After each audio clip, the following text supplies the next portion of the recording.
God bless everybody today. It is September 1st of 2023. I had an interesting thought earlier that for some reason I should go look at Tyre, which is in Lebanon, and I believe that it will be a major point in the war coming up between Turkey and Israel and Iran and what's going on in the Middle East. And I'll try to explain this as I break this down. Now, I just found this, so hopefully you can follow my train of thought. And I'm still trying to figure out exactly what I found here. But I believe there is a procession of events in Ezekiel, chapter by chapter, that tells us what's coming. And I've been talking about this in all of my different videos about how you're going to see a similar event to Alexander the Great and how his movements will reflect how I believe Turkey or Erdogan is going to come down through Syria, into Lebanon, through the West Bank, down to Gaza, into Egypt, back to Tyre. He then goes to Erbil. He pushes down to Baghdad, and then shush, and that's where you have that Daniel 8 effect that I get talking about. Ezekiel, and this really got crazy because normally I don't use the New King James Version. I was just doing a search on Bible Gateway. I use Bible Gateway a lot because I can do a search up here for like Tyre or other things like that. And I was just doing a search and I ended up for some reason thinking I was in King James Version. I went to the New King James Version. Well, what that did was it gave me these titles, okay, or these, these captions at the top of each of the chapters. And when I started walking through these chapters, I found something unique. And actually, I believe that if you walk through these chapters, you'll see what's coming. Each and every chapter up to Ezekiel 38 and 39 actually lays out a path of what's coming. And that's what I keep talking about. We have these past to future prophecies and how all things will reflect exactly as they have played out in the past, will reflect what's coming up in the future. Now, I'm not going to get into these chapters a lot. I just want you to follow how Ezekiel laid this out in his book, and that you will see there's a path here that's actually leading up to where we're going to watch a war break out in Israel today, and at any moment, but potentially tonight even. I mean, it could happen at any time. And I believe before October 10th, I talked about this October 10th date for some time, that this would be a major point in Israel's future, and that they would be under siege by that time. Now, I may be wrong because it indicates Jerusalem actually, but so I may be wrong. I mean, I don't know, but let's see what I'm going to show you, and you tell me what you think you see here. Maybe I'm seeing too much, and studying too much into this. But so I think I was brought to this. I didn't see this. I'm in a new version of the Bible that I'm not normally into, which is sort of unique. But I think it lays out things really interesting. So Ezekiel in Ezekiel 1 has a vision of God. He talks about how we're going to see calamity and a judgment against Israel, pretty much. And that was Ezekiel's whole thing, was he was warning Israel and King Jehoiakim that calamity is coming to you and you're going to be under judgment. It's going to be severe, and it's because of all the different things that you've done. Okay. And what's really weird is when you come in here, we see him talking about the Son of Man, and he sees these four animals, four creatures. Now, we talked about these creatures, and how they're holding back the four winds, and they're going to release the four winds when Antichrist returns. And so they're being held on the seventh seal. We talked about this many times. If you go to the seventh seal, you realize that these winds are being held back, and then they're released on the sixth trumpet in Revelation 6. Okay, he's talking about these four creatures, so we can sort of see he's leading us up to a end day event, that this is going to come like a whirlwind. And this is really interesting. Look at this, the terminology he's using. Then I looked up. Okay, so he has this vision on a specific time in his life. He has a vision, and behold, a whirlwind is coming out of the north. Wow, Gog of Ezekiel 38 and 39, or Daniel 8, which is going to happen first. A great cloud with raging fire engulfing itself, and a brightness was all around it, and radiating out of its midst like the color of amber.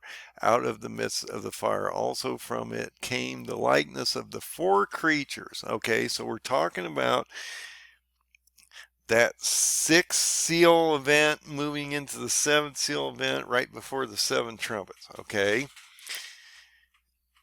but he's leading you up to an event to these creatures. Okay, and so you need to understand that there's a procession of events that I've been talking about this procession of events, which is really amazing. So he goes through I wanted to bring this up because it gives us a point of reference to where we know these four beasts exist. We know they're holding back the four winds on the seventh seal, and we know that if you go to Revelation 6 trumpet, you will realize that they release them at that time, because that's when the Antichrist and the false prophet are rising. Okay, and that's just as Satan is being thrown out of heaven. So he's talking about these because he wants us to understand the timing that he's talking about. And it's really amazing that Ezekiel, actually from the beginning of his vision, is actually talking about a latter day vision. Even though in his time he knew this was going to happen to Israel, he also knew that this was going to happen in the end days, the very end. Okay, as he goes through here and explains this, he's talking about a judgment against Israel. And that's all the further I'm going to go with this chapter here, other than you need to understand it. Immediately he brings out the four creatures, these four living creatures, and that they represent those four animals that he keeps talking about. We see in Revelation all the time. And when you get into Ezekiel, he's sent to Israel to proclaim to them that they're going to be under judgment, and if they don't listen and they don't change their ways, that this is going to end badly for them, which is what's coming up to them now. So what I'm trying to get at is Ezekiel, from the very beginning of his book, starts talking about a future prophecy. If you look at how this is laid out, and I hope you're gonna see what I just saw. Okay, now this is new, so I'm sort of winging this, so follow me please here. I believe this is extremely important information. So Ezekiel has a vision of God, and then in chapter 2 he's called to be a prophet. Okay, so Ezekiel's now becoming a prophet. He's getting ready to go to Israel. He's going to prophesy against the nation of Israel and indicate that the king of Babylon is going to go against them, which in this case would be Turkey, okay, in modern day times. He talks about what his responsibility as a prophet is, that he has to warn them and he has to try to make them receive God in their hearts and in their minds. And it's amazing. Ezekiel did a lot of things to try to get the Jewish people to listen to him, and they didn't. They didn't want to listen to him. But he goes through all these things of, him being a watchman and his responsibility to these nations. It's our responsibility that when we see things that we need to tell people so that they can warn other people. And that's what I keep saying. If you're not warning people of what's coming and you're seeing it, then you're really not a good watchman because you're not explaining things to people. So he's talking about this responsibility of a prophet. And then he says, you know what? I'm going to show you what's coming to the siege of Jerusalem, okay? And you're going to look, you go into all these chapters, you're going to see what's coming to them. They don't realize that they're even under judgment right now. You go out to some of these formats, and, I don't want to beat up anybody in general, but supposedly it's either God will protect them and they won't end up in a bad place, and it clearly states that a third will die by plagues and famine and other things in that category, and then a third will die by the sword, and then a third will be removed to the hidden place as a remnant. And so why they are telling their people that they shouldn't have to be concerned that God, it may get bad, but God's going to step in. Yes, God is going to step in, but it's going to get horrific. And your people will be hidden away and your country will be ravaged. Okay, do you understand what he's talking about here? And I don't think they do get it. So he's talking about the siege against Jerusalem that is coming, okay? And you can go in and look at all these chapters. That's not what I want to get at. I want to go look at these chapters and how he's laying it out and how I think it will show you what's coming, okay? So he talks about the siege that's coming, that there's going to be a sword against Jerusalem and Israel, okay? And that they're going to go through a judgment. And this judgment will be Gog of Ezekiel 38 and 39. That is true, but Daniel 8 is also in play here, okay? And so you need to understand Iran's going to be a major part of this war that's coming up. And so don't forget, I believe, as I've always said, Daniel 8 will happen first because Israel and Jerusalem will be under siege for many years, okay, before it's actually completely destroyed and broken into and everything. Iran will fall, but Iran will fall before they actually break in the walls of Jerusalem and actually siege Jerusalem itself. They'll actually go through Israel, but not necessarily go through Jerusalem. They're going to skirt down to Egypt first through Gaza, and then they're going to come back to Lebanon, absorb Iran once the Kurds fall, and then they're going to attack Israel at the end of that. And if you go to Ezekiel 38, 39, Persia is one of the first listed countries, so it has already fallen and been absorbed, and also the other two nations listed in that first portion of Ezekiel 38 are North African nations. And you'll see that in what I'm going to show you, which is really interesting. So he's leading you up to what's coming up in the future. And it actually happened in the past, which is really interesting because he tells us he's going to show us everything before it happens. Really interesting.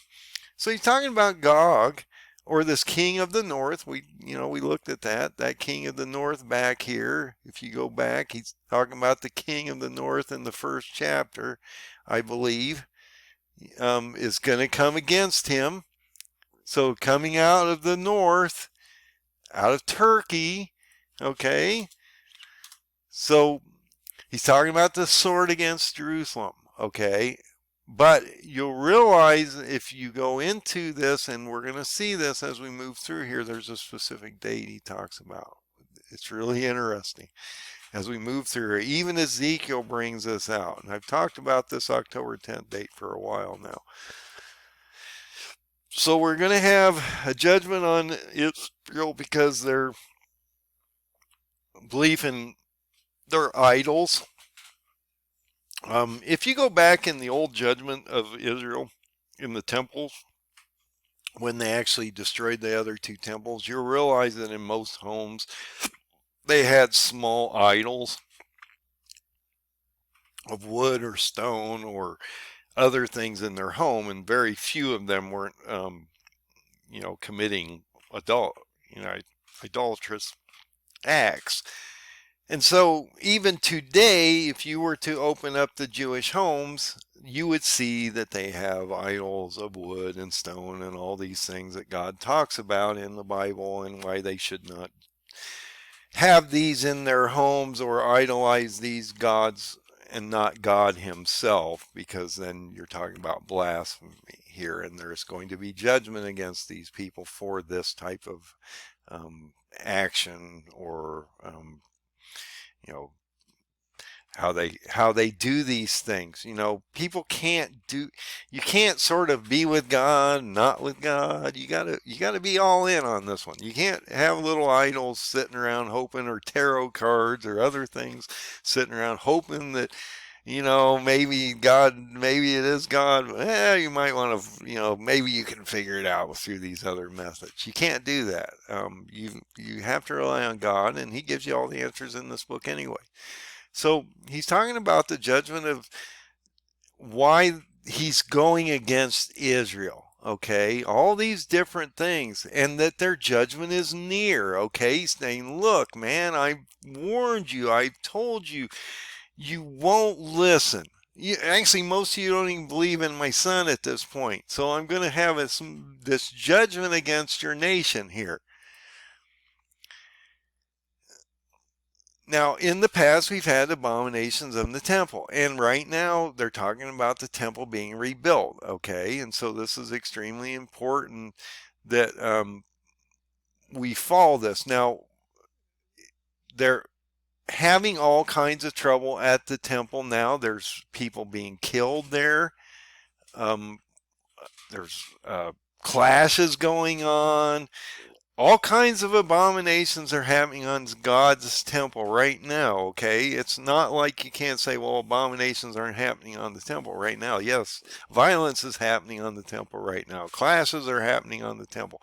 All these things are happening on the temple. So we're having all kinds of conflicts and things up there. And that that's National Security Guard of the Israelis, Ben Ibir, I'm now going to kill his name, is causing all kinds of problems. And so the temple is a major portion of this. And I talked about how Turkey's going to want to protect the Temple Mount, okay? And that Babylon or Turkey is going to be a major player.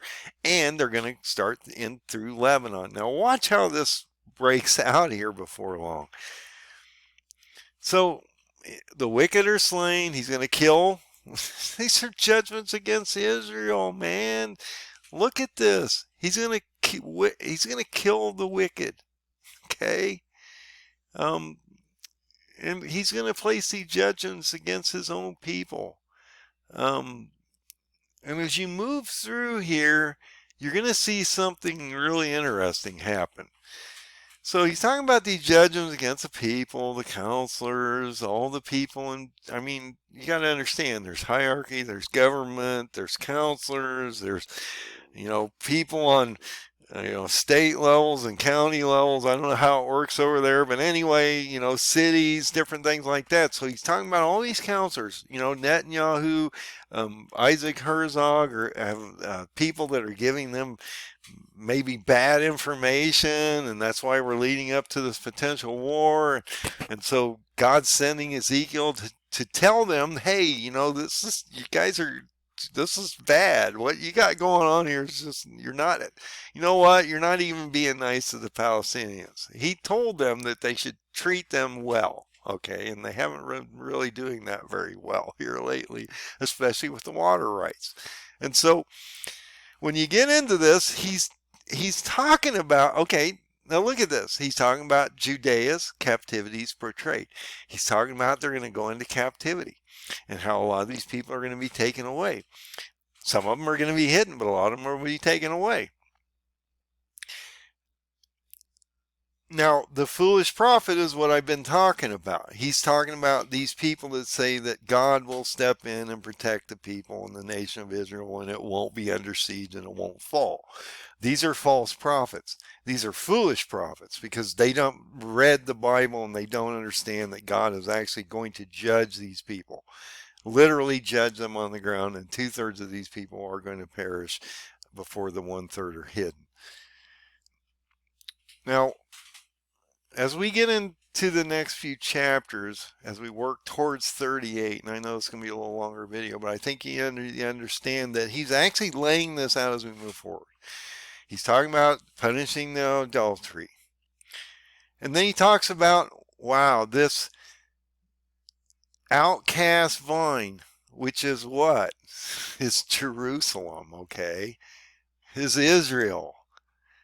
He's talking about how he's going to refine them basically and throw these twigs in the fire because they haven't produced any good fruit. And he's going to set his face against them. And they will go out from one fire to another and devour them. Okay, I'm talking about, this is also a 6th seal event that's coming up, because as Gog's attacking them, he's also decimated. Okay, in the 6th seal event, because Erdogan is the white horseman of the 1st seal. Okay, you're in a seal, you're getting ready to watch the seals war break out. If Turkey invades, they're going to go through the Middle East so fast, so it will be, no one will have ever seen anything like this before, and no one will be ready on how quickly this will move. It could potentially happen in a month. From the time we see them invade to the time they take Iran out and actually end up on Israel's doorstep, we're talking potentially a month and a half here based on the timeline that I've given you here. Maybe it won't happen, but we'll see what happens here.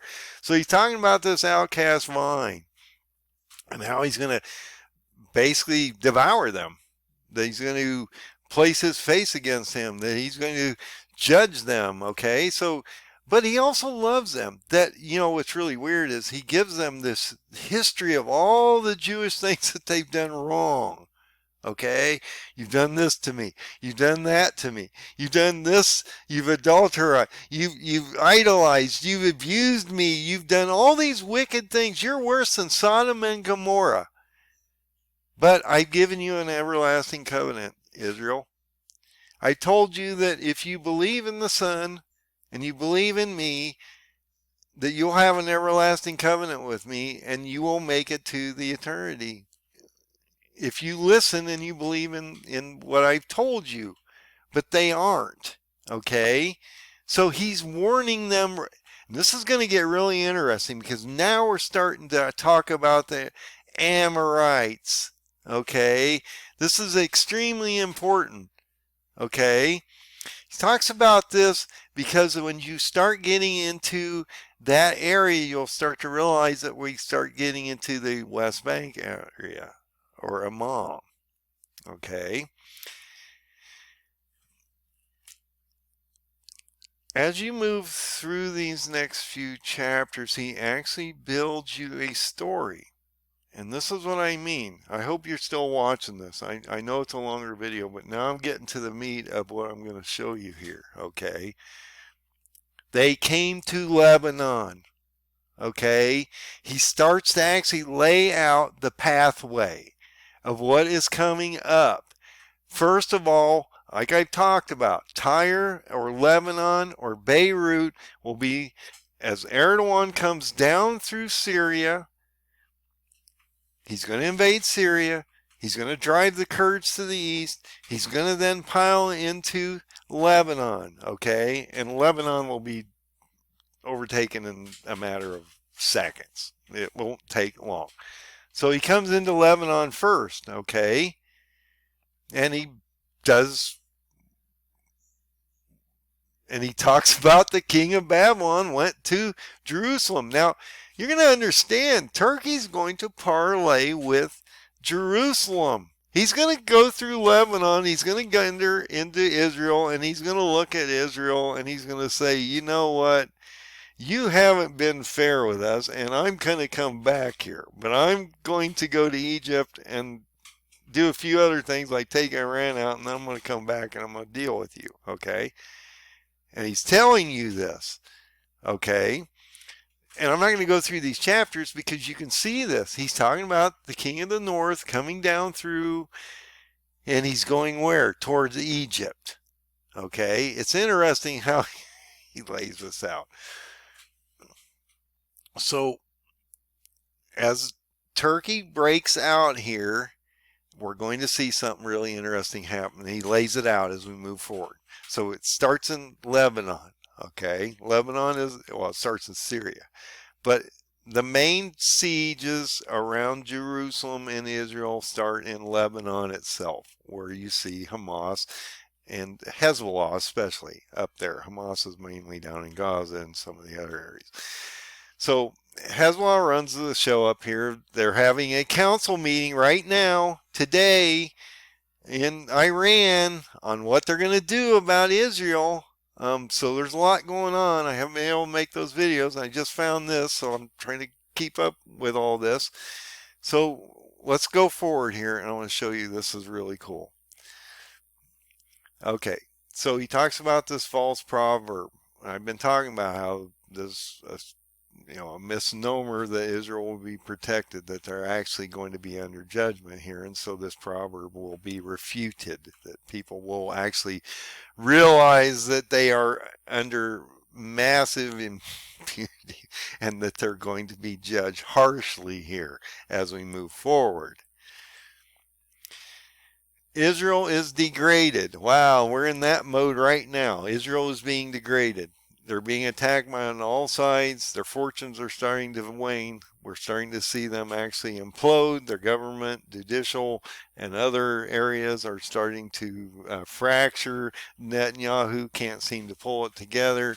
Isaac Herzog is, I don't know what he's doing. Anyway, we're going to see them degraded, and this is what it talks about. I talked about Joel 1. Okay, we're in that Joel 1 phase where they lose their fortunes, they start to be degraded, their economy starts to collapse, plagues start to hit them, famines start to happen. Different things like that are going to happen before what? Gog, Ezekiel 38 and 39 happens, which is Joel 2. Okay, so it's interesting as he moves forward, he's going to lay out you a path. Okay, so as we move forward, I want to see one thing real quick. Sorry about that. I had a thought. I had to go back and look at something. I wanted to make sure where this was so that I know how to target exactly what I've been talking about here. So he talks about Israel being rebellious. They're not doing what God says. They're idolizing. They're doing all these terrible things, and it's worse than Sodom and Gomorrah right now.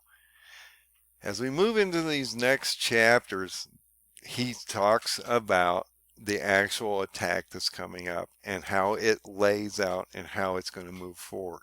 So he's sending the sword of God against him, or Turkey of all things. Erdogan is the sword of God. Isn't that crazy? I mean, think about what he's saying here. Babylon, the sword of God. Turkey.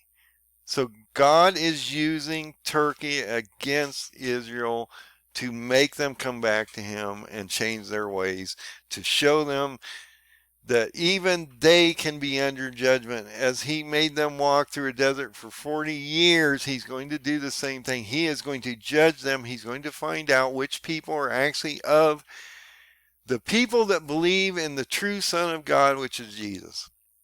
And I keep talking about those are the third of the people that are going to be removed, because they actually do believe in the Son of God, and they will be hidden for the 1260 days. So he's bringing Erdogan, Gog, against them as we move forward. Any time here, I'm telling you, this is getting ready to break out. He's talking about the sins of Jerusalem, how he's going to send this army against them, and what it's going to be terrible. That there's two sisters involved here, Samaria and Jerusalem, which is Judea, and it's all Jerusalem. Okay, so if you go to the Israeli map, you get into the top portion here. Let me show you real quick. So this is Lebanon, Tyre up here. Okay, Samaria is here. So you realize that he's talking about this area here. Okay, and then he's talking about the area of the Philistines here. And then Ammon. So this is an extremely important area that's coming up, is Ammon, because this is the West Bank area, okay? And so he's talking about a war that's it's going to show you the path of what's coming up in the near future here, okay?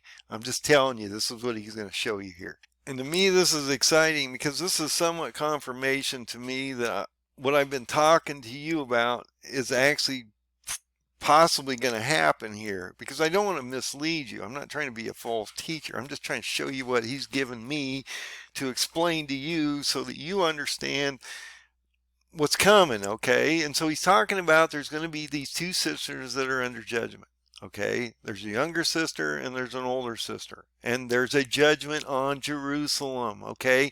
From the Babylonians. Wow, imagine that. Turkey, huh? And that's it. You can skim over these chapters to a certain degree and realize that he actually explains it and lays it out so that you can understand it. Isn't that crazy? God's amazing. It's amazing. So let's keep moving forward here. So he talks about this symbol of a cooking pot, and I'm not going to get into this chapter. But what I think is extremely important is this. I've been talking about this day for a while, man. Again, in the 9th year, in the 10th month, on the 10th day of the month of that king, which I believe, if my memory, and I'm flying off my memory now, is Jehoiakim, that would be October 10th of this year. And that he's going to send this would be the very day the king of Babylon would start the siege against Jerusalem, which is really interesting because they're going to be, they're going to be sieging Jerusalem for a few years, up to 2 years.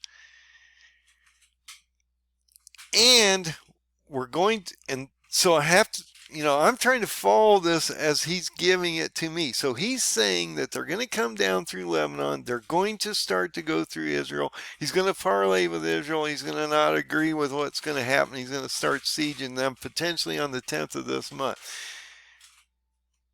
which changes, and I have to admit, this sort of changes some of what I've been saying, because I thought they wouldn't necessarily siege Jerusalem right away, that they would just skirt around it, go to Egypt, and then everybody go, oh no, this is bad. And then they'd end up in Iran and then come back. Well, that's not what he's sort of telling us here. What he's saying is on the 10th day of October of this year, potentially we're going to see Jerusalem actually under siege. But they're not going to be broken into. I realize that they're just under attack, and Israel is under attack at that moment. But he's going to go to Egypt and then Iran and then come back. And it shows you this as you move forward here. Watch this. This is really cool. So I'm learning too. I don't have all the answers here. I'm learning because he's telling us, and he's already written it down. We just need to understand how to lock these doors. And I've just found this, so I need to explain it to you so we all can unlock these doors. But it's interesting. I'm going to go back to that real quick. The 10th month of the 10th day of the month of the 9th of the year. Okay. And I'm talking about this for a while now. Ezekiel 24, verse. So I'm going to go to the paradigm real quick because it matches up with the paradigm. At least I believe it does. We'll see how this works. So if you go into the paradigm and you look at where I've been talking about the 6th seal event, okay? So I'm going to blow this up real quick. I'm going to show you this in real time. So I've been talking about this October 10th of 2023 date and how Erdogan was going to be sieging Jerusalem, and how Ezekiel 24:1, Jeremiah 39:1, Jeremiah 52:4, and Joel 2 are all going to manifest on this specific date. I'm just saying, he sort of seems like he's laying it out that way, and that's where it would fall in the paradigm. So now you know where we are in the paradigm in Ezekiel 24, okay? So he's talking about Turkey getting ready to, I'm telling you, getting ready to invade. I've been talking about this for a while now. I don't know exactly what day he's going to invade. I've been speculating for a while, but I've been talking about how by October, we would see this potential invasion. Okay. This is going to happen quickly. I mean, I'm telling you, people don't quite understand just how fast this is going to take place. So at this moment in time, potentially we would see the king of the north besieging Jerusalem this very day. Okay. Now I want to watch something extremely important as we move forward, because he lays out the path, I believe. Look at this. Proclamation against Ammon. Okay, we talked about Ammon. That's the West Bank. Okay, and all these different areas. The Philistines. I talked about Philistine down there. Edom is Jordan, to a certain degree. Moab. These areas are all going to be under major distress in that area on that map I showed you. Okay. Because Turkey's going to come through Lebanon, down through the West Bank, through Jerusalem, or through Israel, to Gaza, to Egypt. He's going to explain that to you as we move forward. He tells you this is what's coming, and he actually lays it out in the books as he moves forward here. So he talks about Ammon. So my feeling is we're going to see potentially something break out in the West Bank area, which was going to start this cataclysmic event that's moving forward, because he's talking about Ammon, Moab, Edom, and Philistine, and that we're seeing a lot of things, or proclamations against these countries coming up. Okay, and so we need to watch the West Bank extremely carefully, because that's a Hezbollah thing anyway. But watch what happens next, because this is what I've been talking about the whole time. And I believe this lays it out directly without me saying it. So the first thing he talks about is a proclamation against Tyre. Okay, so that's what I keep saying. Watch how he lays this out. He talks about Ammon, Moab, Edom, Philistine, and then Tyre. Tyre is Lebanon. Okay, now watch how he keeps moving forward here. We're talking about the king of Babylon. Okay, and I will bring against Tyre from the north the king of Babylon with all his horses, chariots, and all this stuff. Okay, I'm not going to go. This is amazing, and I'm seeing these date stamps up here, so I'm not really sure where to go with. And this is interesting, because if we're talking about potentially one of the other kings, Reuben Revelin, this could be the first day of this month, or today we start to see this breakout happening. I'm just saying that we're in the first. Look, there's a lot going on the ground between Israel, Iran, Turkey, Syria, Iraq, and all this stuff is happening right now. And I'm just saying that we're watching the very first day of the month of this king that we're going to watch potentially this breakout towards Tyre here, that this is going to probably happen pretty quickly, and that we're going to see the king of the north break out against them, because they're going to, he will slay with the sword your daughters' villages in the fields. He will heap up the siege mount against you, and build up the wall, and rise a defense against you. Look, Turkey's coming against Israel, okay, here soon, but he's going to go into Lebanon first. So look at how he's laying this out. We go from Amman. We're talking about these different proclamations. All these areas in around Israel are being affected. Then he goes to Tyre. Then look at how this is laid out. This is really cool. He talks about a lamentation against or a proclamation, and Tyre gets Lebanon is just devastated. So Tyre breaks down. The leader of Lebanon or the will fall. There really isn't a lot of leadership right there now. So this will just collapse. Then he goes to Egypt. Wow, imagine that. He goes to Egypt. Amazing, isn't it? So he's going to end up in Egypt. Egypt and her allies fall, which are the African nations around them. So they're going to, all that area will be absorbed. Even Saudi Arabia is going to be affected this. Egypt will be cut down like a tree. There are lamentations against the king of Egypt. And then he talks about this watchman message because he's warning Israel again. Guess what?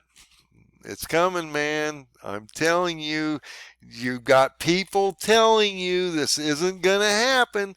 They keep telling you, peace, peace, peace. It's all beautiful. God's going to protect you, but it's coming. The shepherds that they've been lying to you. They're lying to you. And because of this, you're going to have a cruel judgment placed against you. So, we're talking about here again, we're talking about in the West Bank or around this area. Let me show you this. So this is where Samir is, or Mount Seir is. Wow, my dyslexia is terrible tonight. And Israel's right here. And so you can see he's going to have to come down through here. He's going to skirt Jordan. He's going to come through Israel. He's going to come down through here into Egypt, okay? Just realize that that's what's happening and that he's talking about this area so you can have index points on what is coming and where it's coming. So here we go. We're going down. We're moving down into Egypt, okay? And so he's talking about all these areas that are being affected, okay? He's giving a blessing on Israel. There will be a renewal over time. You know, we've seen that happen. Israel was brought back. If you get into, and once you get into 37, and this is interesting, he talks about how Israel has these blessings. They were renewed. They were then brought back as a nation. The dry bones rejuvenated. All this came together at the time when Israel was born as a nation on May 14th of 1948. And then what happens? 38 and 39 of Gog, okay? I'm just saying, he's letting you know this is coming, okay? And then what happens? We see a 38-39 war coming up after that. So it's just interesting how he lays it out in the book of Ezekiel. Now, I'm not saying that we have all the answers or all, clean, clear picture here. But based on what I've learned, based on the history that I've shown you, based on Alexander's movements, based on all the things that I've been trying to explain to you for a number of years now, Turkey will do, let me go to a map. Let me show you what's going to happen here. Okay, so Turkey's going to break out here. Here, let's bring this out just a little further. That way you guys can really see this. Okay, Turkey's going to come out. He's going to come down through Syria. He's going to go into Lebanon. He's going to end up in Tyre. I've been talking about this for a while. Look, I just found this Ezekiel path, okay? It just sort of confirms that what I've been talking to you for a while now seems to be what might be going to happen in the future. Now, I can't guarantee this. I'm just saying that the Bible, I think, explains this to us. We just need to unlock it and figure it out, and it would show us what is going to come up. So he's going to go through Beirut. Lebanon will be devastated, okay? He'll come through the West Bank. He'll end up going through Israel to Gaza and then into Egypt, okay? Jerusalem will be under siege at this moment, potentially next month on the 10th, because he gives us a very specific date, as I've been showing you on that paradigm. Now, will the sixth seal break 15 days after that? I don't know. I've questioned that one. I've said that one for a while. I don't know when that sixth seal is going to break, because we need to have Iran absorbed, and then they're going to come back and attack and Israel as 10 nations all at one time. But this war is going to break out fast, and it's going to absorb these areas quickly. Okay, Turkey's not going to mess around when he comes in. He's going to unleash everything all at once. And God will let him do this quickly, because it tells you it's like a whirlwind.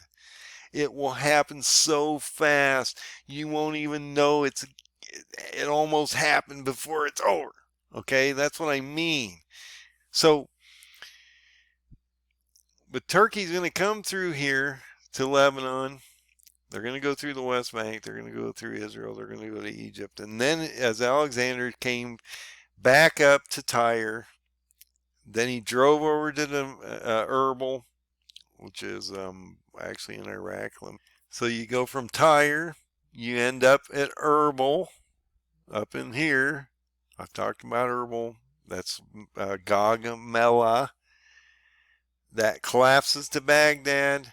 That ends up in Shush. Okay, and that talks about that Daniel 8.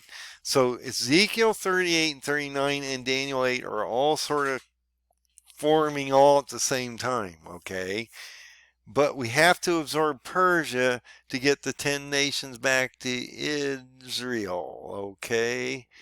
And so that's what I'm saying. Daniel 8 has to happen first, and then you end up here. And if you go to Ezekiel 38 and 39, it shows what? It shows that the first thing you see is Persia has been absorbed by Turkey. So here you go. I hate this. I actually want to change this, because there is no Prince of Rosh in the book. Okay, look, if you go to any of the other versions, I'm going to do this real quick just so you see this. I'm so tired of why I wanted to use the headers here, and then I realized they did this to me. So if we go to the King James Version or any older version, Bible, I do the Revised Standard Version, all this stuff, you realize that Rosh doesn't exist. It doesn't exist. Okay? So that's why I don't like using these other versions of these Bibles. And maybe even the King James, not the best. I use the Revised Standard Version mostly. And if you go to that, you're going to see the same thing. So let's do that real quick, just so you can see what I'm talking about here. There's no Rosh. There's just no Rosh. No Rosh. Invasion by Gog. Wow, it has headers too. Wow, maybe I ought to be using this one instead. So when you get into Ezekiel 38 and 39, the land of Gog, or set your face towards Gog, which is the leader, chief prince of Meshech and Tubal in the land of Magog, which is all in Turkey. It's that simple, guys. Don't be talking Russian here. It doesn't exist in the Bible. I'm telling you, it doesn't exist. And then what happens? As you move through here, the first ones that they're mentioned are Persia, Kut, and Push. Because why? That's Iran and Africa. Egypt and Africa. Okay? So realize what's coming. I've been talking about this for a while. I truly believe that we're going to see a breakout in a war any day now. In talking about this for some time. And by October, this is going to be ugly as you watch the markets start to melt down in front of you. It's all collapsing all at once. God bless everybody. I hope this sort of gives you more insight on what I've been talking about. I had not realized that if you break these down by book and you move forward, that it actually lays it out in front of us. God bless everybody. Find the open door. Find the only door. Find Jesus. God bless. Have a great night.